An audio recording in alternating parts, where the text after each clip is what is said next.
Muy buenas tardes a todos. Estas luces no permiten ver a la gente. Yo quería agradecerles en primer lugar, ¿no?, por el interés en acompañarnos y aprovechar este pequeño espacio para poder reflexionar muy brevemente sobre lo avanzado, pero tan importante como eso, reflexionar sobre los grandes retos que tenemos en la Universidad Peruana. Ustedes saben mejor que yo que en el Perú ha habido una expansión muy importante de la matrícula de la educación superior universitaria, pero lamentablemente esa expansión ha sido toda de buena calidad. Hemos tenido un crecimiento muy importante de la matrícula en universidades de excelente calidad, algunas de las cuales están muy bien representadas aquí con sus rectores, pero también hemos tenido una expansión en la matrícula en universidades de dudosa calidad, que nos ha llevado a que tengamos un subempleo profesional, ¿no?, de casi 40%. Entonces, tenemos una deuda muy grande con nuestros estudiantes. No todos los estudiantes peruanos, no todos los jóvenes peruanos tienen la oportunidad de acceder a una educación superior como la que ellos se merecen y como la que el país necesita.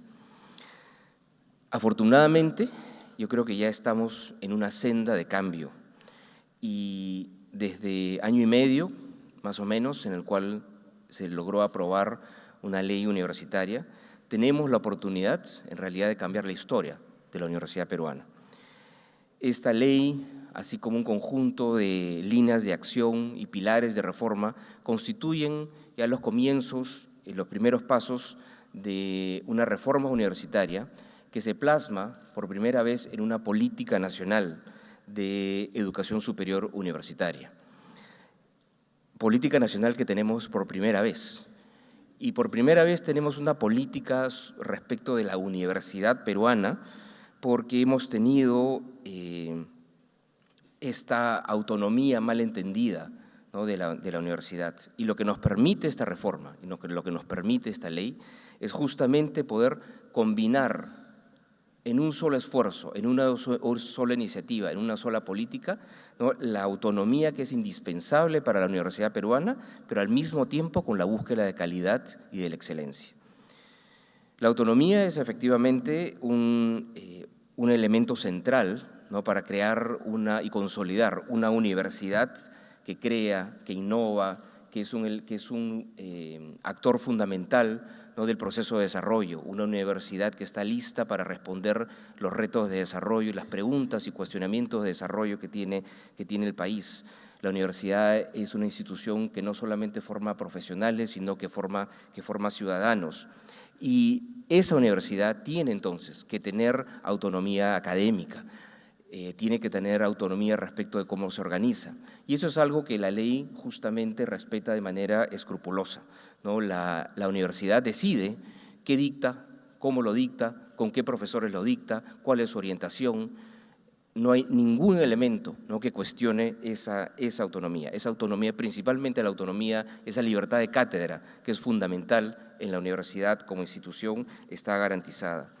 Lamentablemente se confundió, como mencioné,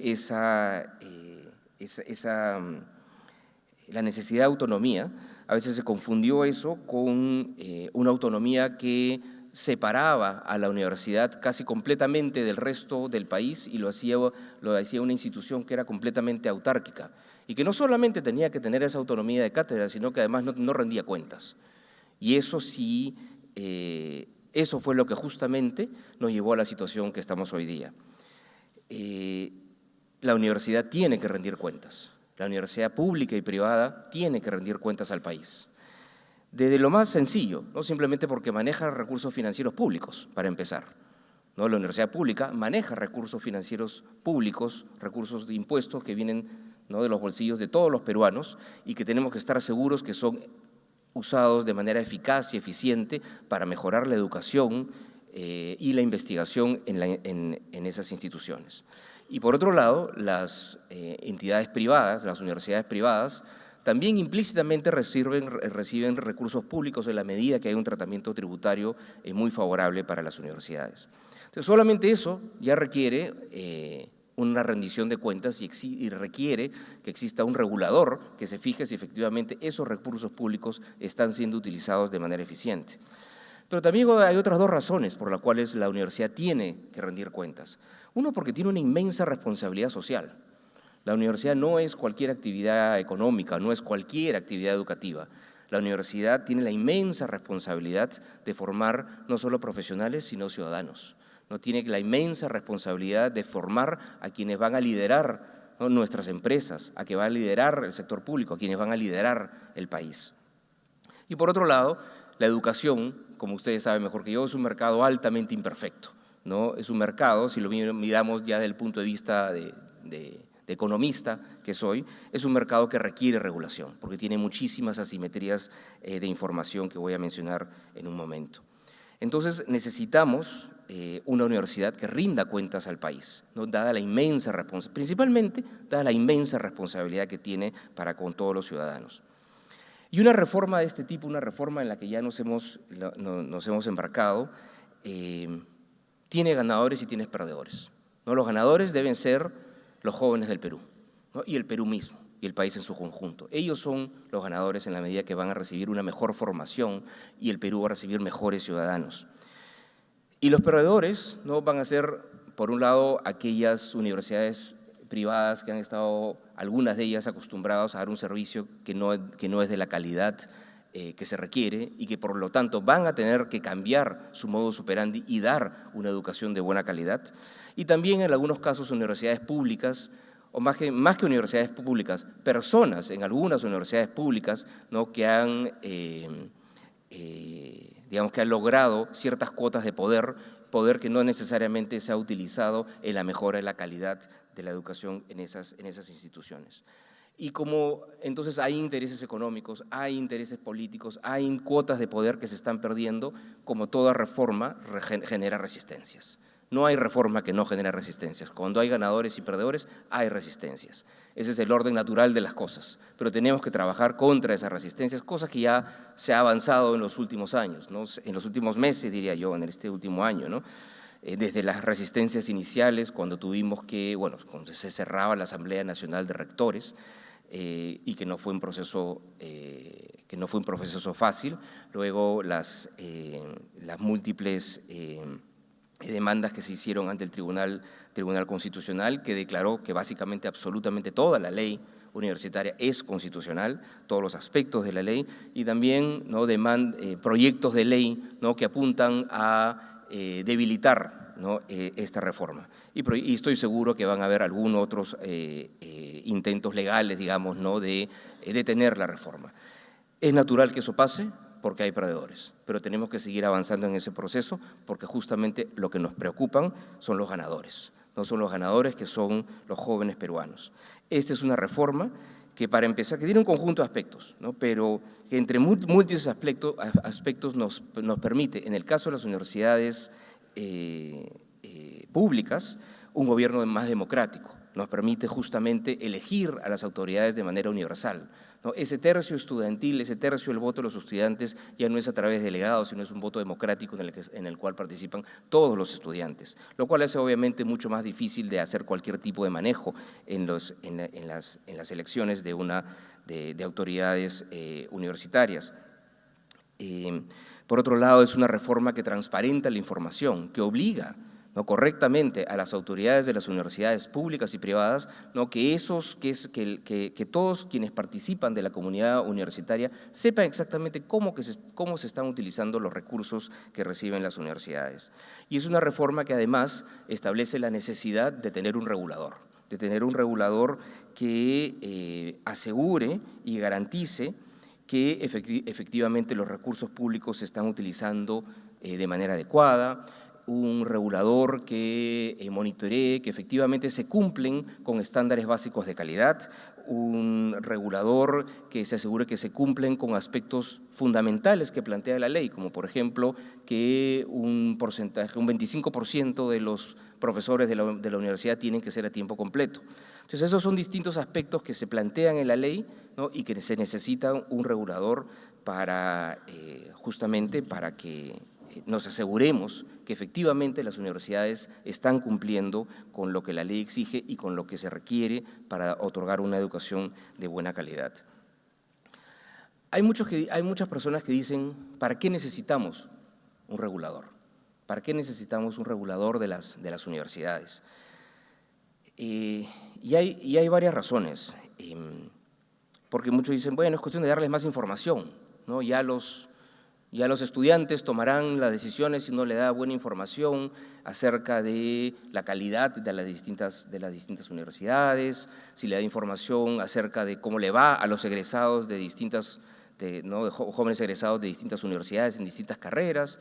Y efectivamente, esa información es muy importante y ya la estamos empezando a dar, ¿no? Ya tenemos un observatorio que se llama Ponte Carrera que justamente da esa información de manera más transparente. Y eso es muy importante. Pero ¿eso es suficiente? Para algunos sí, uno dice, bueno, que demos más información y ya los estudiantes que tomen sus decisiones. Y si se equivocan, su problema, ¿no? Y eso es un error, ¿no? Porque la decisión estudiantil, la decisión de vida, de dónde voy a estudiar y qué voy a estudiar, no es como la decisión de a dónde voy a ir a comer en la noche. Es una decisión que se toma una sola vez en la vida y es una decisión que si uno se equivoca, uno no solamente va a pagar una inversión en tiempo, no solamente va a pagar una inversión en recursos, en recursos financieros, es una decisión de tiempo, de unos 5 años de su vida, que son 5 años que a nadie se los van a devolver. Entonces, no es tan fácil como decir, bueno, tomen una decisión y si se equivocan, mala suerte. Por otro lado, la calidad de una universidad o de cualquier institución educativa es difícil de observar, ¿no? Y a veces uno puede confundir el marketing, ¿no? El mercadeo, ¿no? De una universidad que vende, ¿no? Determinada experiencia. Eso es muy difícil a información real acerca de qué es lo que uno realmente obtiene de esa universidad.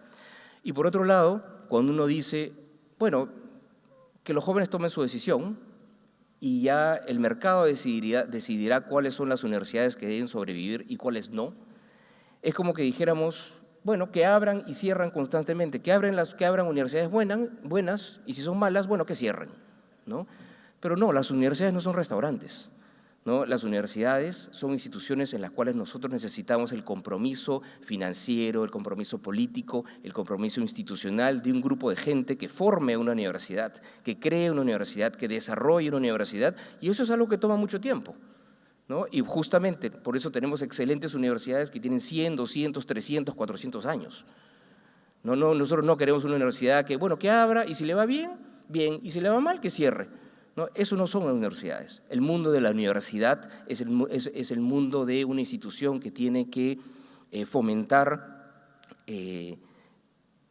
una comunidad, la creación de una comunidad académica que innova, que piensa en el desarrollo del país, que forma ciudadanos, y eso es algo que nosotros no queremos instituciones que abran y cierren. Nosotros queremos instituciones que tengan compromiso de largo plazo con los jóvenes y compromiso de largo plazo con el país. Entonces, por eso que necesitamos, ¿no? Una política, por eso necesitamos, ¿no? Alguien que regule y asegure que se cumplan siempre con estándares básicos de calidad.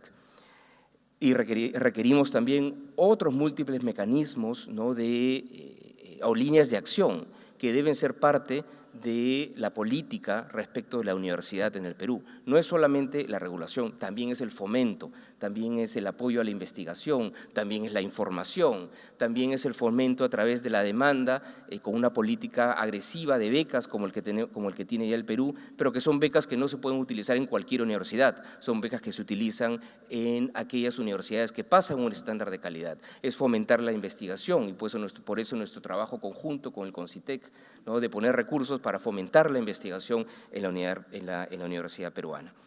Ya se ha avanzado en este proceso de reforma, tenemos un conjunto grande de universidades públicas y de universidades privadas que se han adaptado ya a lo que se plantea en la ley universitaria, ya tenemos una Superintendencia Nacional de Educación Universitaria, ese regulador ya conformado como una institución que empezó de cero, que ya justamente hace 2 semanas ha publicado los primeros lineamientos de las condiciones básicas de calidad que toda universidad debe cumplir. Ya tenemos un observatorio, ese observatorio Ponte en Carrera que les mencionaba hace un momento. Ya hicimos las primeras acciones para mejorar la calidad, ¿no?, de la administración en la universidad. ¿No? Tenemos un diplomado en buen gobierno que es una primera etapa, ¿no?, de una política que nos va a permitir formar a buenos administradores y gestores, ¿no?, de universidades, ¿no?, porque la gestión de la universidad y la gestión de la universidad pública es una labor muy difícil y necesitamos gente que esté especializada en esas labores. Entonces, hemos avanzado ya con un conjunto de acciones, pero esto es una reforma que va a tardar todavía mucho tiempo, ¿no? Tenemos muchísimo tiempo que recuperar, muchísimo tiempo que hemos perdido en no fomentar una universidad que investiga, no fomentar una universidad que tiene que tener un afán de excelencia. Y por lo tanto, este proceso de reforma va a ser un proceso de reforma largo, ¿no?, complejo, pero es absolutamente indispensable y necesario.